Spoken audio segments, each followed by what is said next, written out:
മമ്മൂട്ടിയും മോഹൻലാലും 18 വർഷങ്ങൾക്ക് ശേഷം ഒരുമിക്കുന്ന വമ്പൻ സിനിമയ്ക്ക് ശ്രീലങ്കയിൽ തുടക്കം.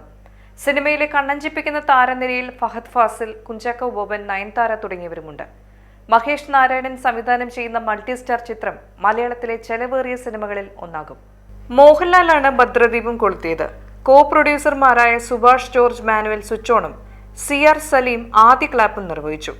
രാജേഷ് കൃഷ്ണ, സലീം ഷാർജ, അനുര മത്തായി, തേജസ് തമ്പി എന്നിവരും തിരിതെളിയിച്ചു. ബോളിവുഡിലെ പ്രശസ്ത സിനിമറ്റോഗ്രാഫർ മനുഷ് നന്ദനാണ് ഛായാഗ്രഹണം. മോഹൻലാൽ നേരത്തെ തന്നെ ശ്രീലങ്കയിൽ എത്തിയിരുന്നു.